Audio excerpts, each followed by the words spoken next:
Alright, this is video number 4. It does look like I was able to load that entire last video. We finished up with preventing complications of immobility on Guillain-Barré. By the way, video number 3 might not be numbered. It might be the blank one. Anyway, this is number 4.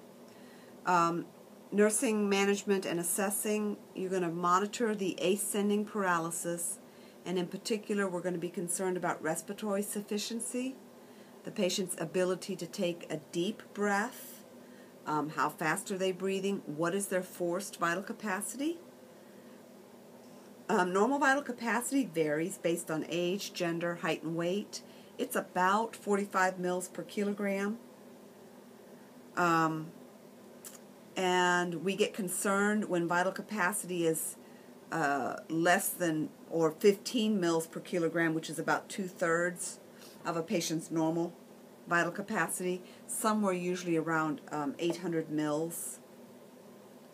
The negative inspiratory force, the amount of negative pressure that a patient can generate when they're taking a deep breath, normally that is -75 to -100.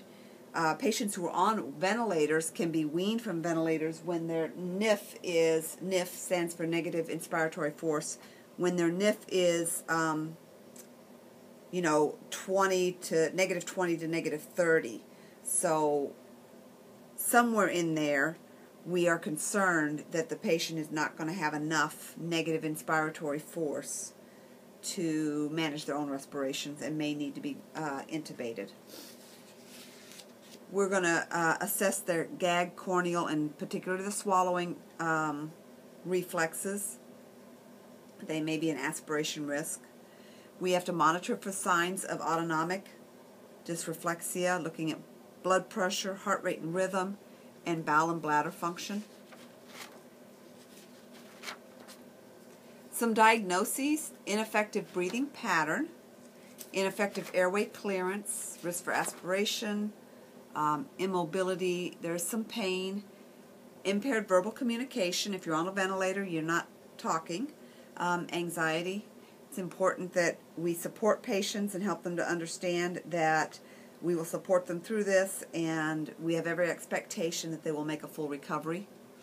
Of course, there's self-care deficits. They can't do anything for themselves, and we have to take care of their eyes. Okay, now we're going to talk about botulism. Botulism, thank goodness, is rare, but it is the most serious paralytic illness caused by a nerve toxin that's produced by Clostridium botulinum. Now we know another Clostridium, and that's Clostridium difficile, that produces a nasty diarrhea. There are 3 main causes of botulism. This is in the world.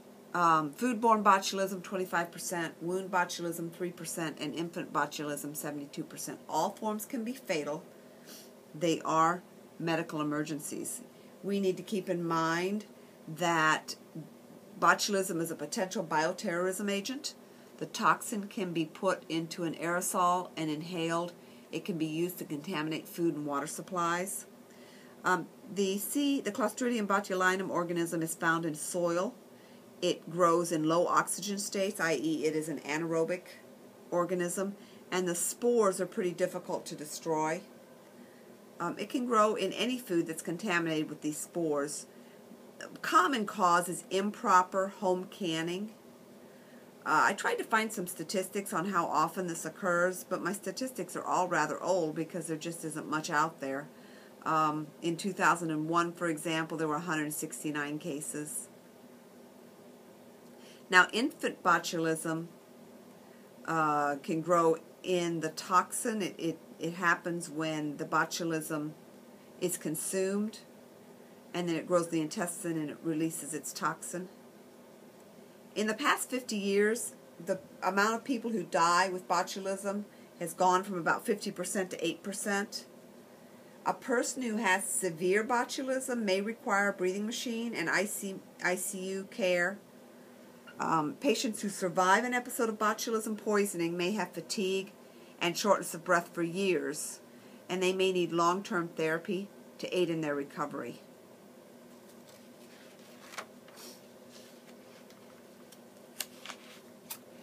Some manifestations would be double or blurred vision, drooping eyelids, slurred speech, trouble swallowing, muscle weakness, respiratory symptoms.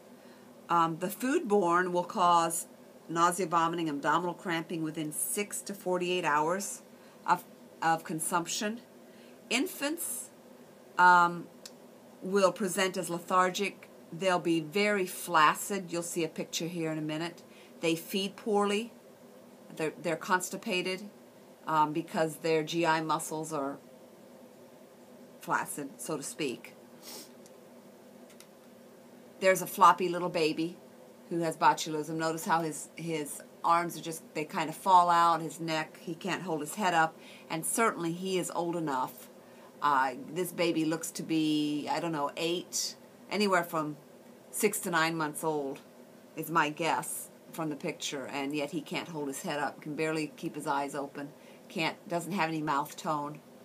Legs and arms are both fallen outwards. Collaborative care. Patient's going to require ventilatory and ICU support for weeks, possibly. There is an antitoxin if diagnosed early. Foodborne and wound botulism can be treated with an antitoxin. That antitoxin will block the action of the toxin that's circulating in the blood and can prevent the patient from getting worse, but recovery can still take many weeks. There has to be a test dose to assess for sensitivity to horse serum before the person actually gets the antitoxin. Physicians may try to remove contaminated food still in the gut by inducing vomiting or by using enemas. Any wounds should be treated, usually surgically, to prevent to remove the source of the toxin-producing bacteria.